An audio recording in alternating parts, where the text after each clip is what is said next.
So I want to talk about keeping an open mind. Growing up, I was playing guitar in the 80s. People were like, you gotta have a tube amp. So, I wound up getting a tube amp in the late 80s. I had a Marshall head and a 412, and had that through college, and wound up getting a couple other amps, tube amps, a few pedals. I got into Jimmy Herring, and once I saw him use the volume pan, he was panning between two amps. So he had a clean amp when his heel was back, and forward he had the dirty amp. Then he had a tube screamer already on. So I was like, okay, well, now I got to get a tube screamer. So I wound up doing that. I kind of traded around on some amps. I still had tube amps. Moved to Nashville and was still rocking two amps. I had a big pedal board and all this, and I was at Guitar Heaven on Bell Road. This guy comes up to me and he's like, hey man, I work with this new company, Line 6. Man, we got this new delay pedal I think you'd really like. I could get you one. We're friends now. We're friends on the interwebs. But I didn't know him at all. He was in town. I was so short-sighted. I was like, no, man, I don't like the digital stuff. So I passed on a DL4, even though I had a Boss digital delay. Hello. So it just, I don't know, Line 6, there in the late 90s, the pod started taking off in Nashville, and there were mixed reviews on it. I don't want that. I want tone, But what's crazy is I had a Parker Fly. So it's not like I was completely, had the blinders on about trying new stuff and out of the box ideas because I had a Parker. Man, I just labored having two amps and a huge pedal board for a long time. Wound up moving to Atlanta and had some friends that were playing, and they started telling me about the Line 6 M series. A friend of mine, Johnny down there, he got great sounds, and he kind of showed me how dirt simple it was to use. I was like, well, good Lord, that sounds great, and there's really no menu diving. It's just, if you can operate a tube screamer, you can operate the M series of effects. That was a no-brainer. So I got one and loved it, and wound up buying an M5 and an M13 at different stages for different boards. And you can integrate them with analog pedals, and I still had some analog pedals and still do to this day. But then Helix happened in 2015, and I was really interested in what I was hearing and wondered if the technology on the modeling got better. I did get a Pod HD 300 for a while, and I used it with my Gretsch on some dates. I had a jazz box I used it on, and it sounded pretty good. I didn't have as much luck getting very pleasing tones for me. It was kind of hard to navigate. You needed to do everything pretty much on your computer. I felt like the interface was not conducive. So when Helix came out, I was like, well, that sounds pretty doggone good. Sean Halley, all his videos were really convincing. Then I saw Pete Thorne's video, and I was like, oh, okay. All right, sign me up. I got to get one. So a friend who I've had a long time, Jamie, he wound up getting a Helix. And he had it and he liked it. And he gets stuff, and some stuff stays and some stuff goes. Well, he had a opportunity to get a guitar he really wanted, so he offered to sell me the Helix at a great price, and he brought it over and we were checking it out, and I just couldn't believe it. Super simple to operate, super simple to use it right there on the interface, and then you can edit it with your feet while you're playing, pedal edit mode. So that started me considering not using tube amps live anymore. And I have not played, I don't think I've played through an amp at a gig since 2017, since I got Helix. And now all my content is through some sort of Line 6 product. It's either through Helix or HX Stomp or the Power Cab. I think every video I've ever done is through Power Cab. Even my mixer on my desk is a Yamaha. I went from I don't like that digital stuff to I don't gig tube amps anymore. I'm just as surprised. It's just amazing, the stuff you can do with Helix. I mean, and then you can do fly dates with this. I did a couple summers in Mexico, and I took a HX Stomp, the smaller one. I could play my acoustic through it. I could play my electric guitar through it. Just think of the stuff you would have to take to a gig now. I mean, I'm using a harp guitar. I'm using the Paul Reed Smith with the piezo. So you're going to need direct boxes. You might need a compressor. Maybe you need some sort of reverb on it, you know. Hopefully you got a mixer that have reverb. Well, you can do all that in a box. You can go stereo in on Helix and HX Stomp. You know, back in the day, you know, I had 2 amps, I had a direct box, I had a huge pedal board, and, you know, I had all these cables. And then you have to troubleshoot your rig when it goes down. You're at a gig, and what happened? Oh, a cable went bad. I got to track it down. Oh, something hit this knob, and you know, this boost pedal's off. I don't miss any bit of that. If you would have told the 1998 version of me, hey, you're going to be able to go anywhere you want to go, and you're going to take a 14-pound Helix floor, and it's going to have an expression pedal built in. You can edit it with your feet while you're playing. You can go stereo in, stereo out. It's got 4 paths. You can hook up an extra expression pedal. You can control pretty much any parameter you can think of and dream up. You can put things on a switch like a piezo, and you can turn off and on your piezo with your foot.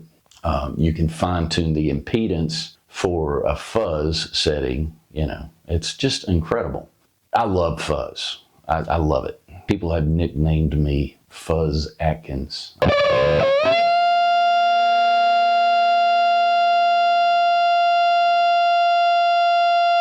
Because I love finger picking and I love fuzz. But man, the Helix fuzzes, they're great. You know, I've played a Univox Super Fuzz, and then I had the Boss FZ2, which is their Hyper Fuzz. It was the version of it. I got it at that same music store in 1998.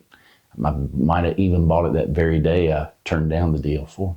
But man, the Ringer Fuzz in Helix sounds really good, really good. I get so many people ask me, man, I love that fuzz tone. What are you using? It's Helix. It's Helix Fuzz. It's convincing for me. And if I didn't tell people I'm using all digital, they wouldn't know. So I think the biggest takeaway from using digital rigs is it does require a mindset change. You're basically getting a tone from start to finish. And then that is a polished, finalized sound that you would hear in a recording. It's not the amp in a room. You know, that's been done to death, and there's tons of videos about the amp in the room and the fizz and the yada yada. Yeah, I mean, there are people that you give them a big thick ribeye to put on the grill, they'll burn it, they'll overcook it, they'll ruin a steak. Well, it's no different than giving somebody a Dumble, a ribbon mic, 10 grand worth of outboard gear. You could give them all the tools to be successful, and they can't dial in a tone. It ain't the Arrow, it's the Archer. Basically, change your mindset to where, okay, if we're going to walk in a room with a guitar and I'm going to plug into an amp and I'm going to record that amp, I want it to sound like this. All right, well, what kind of amp? Where would I put a microphone? What kind of microphone? Off axis? Now with the new cabs, you can change all that stuff. You can move, center, cap, edge, all that stuff. You can change the angle. You can pull it back. It's incredible, the amount of detail they just keep adding to the HX family. Then I was thinking about getting one of these for a while, and I was like, do I need one? And some guy was selling it used. I mean, practically gave it away. So I was like, I just saw that they came out with an editor for this. They even improved this thing, and it's supposed to be geared to an entry level into modeling, maybe a practice thing, maybe a headphone thing. But you could gig this, especially if you put an expression pedal in it. I had a great sound dialed up and then put a a drive on a switch and tap tempo, delay, reverb. I mean, there it is. So even something like this, here I am, I've changed the way I thought, now you can do pretty much any sound you hear in your head, you can get. And the cool thing is, full circle, I can run into my tube amp here in the room and just use Helix or Stomp or a pod product. I can use it just for effects. I could use it for a boost, an overdrive, delay. I can use it for anything. In this era, there's really no excuse to have the blinders on, to be closed-minded, because now more than ever, creative endeavors should be encouraged. I guess to close this, I would like to say that I would like to say thank you to Line 6. Line 6 did not pay me to say any of this. I'm not affiliated with them at all. I'm very grateful that they have made the products they have, and they've got a great support group. There's a Facebook group that's got over 40,000 members. So, if you run into a snag, or, hey, I'm trying to route this here and I'm trying to control this, it's not happening. What am I doing wrong? Somebody will chime in and be super helpful. That's amazing. I've actually made friends on the forums, and I talk to them daily. Some of my favorite people. I'm just really glad I've wound up changing my mind and giving it a shot, because it's completely changed the way I make music. I can dial up pretty much any sound in my head super fast. It's consistent. It sounds the same. I just recently did a record. I took several instruments. I took like 7 guitars, and I recorded all the guitars with, I think actually I just used one patch. And what was cool was when we did the CD release party, I dialed up that very patch from the record, and I had these fuzz tones.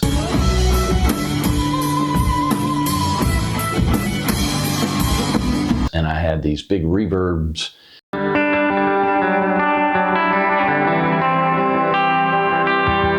And these huge ambient delay trails.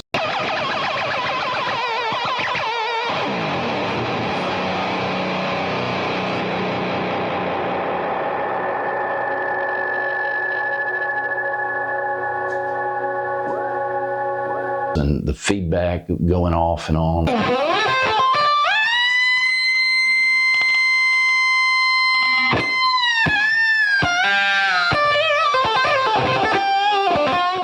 Really cool sounds. And I did it with Helix floor into the power cab, and then ran out of the power cab right to the direct box for front of house.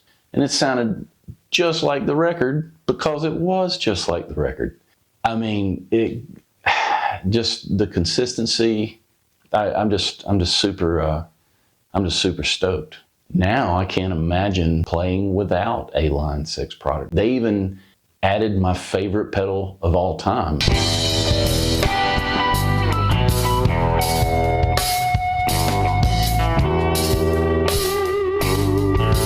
Right here, they added that. It's amazing. And it sounds great. It actually does more. You have more control of the freak out in Helix than you do on the real pedal. It's going to be interesting to see what is around the corner. And I can't imagine what they would do to top it, but I'm just blown away that they just keep giving us free stuff. It's quite incredible. That's basically how I went from being old school with tube amps and all that, to now I'm just taking into consideration what inspires me to play. Who makes that easy for me? Well, Line 6 does. I really appreciate the people that are checking out videos. Put something in the comments about some gear misconceptions you might have had. I've had several over the years. Thanks for watching. I appreciate it. Cheers.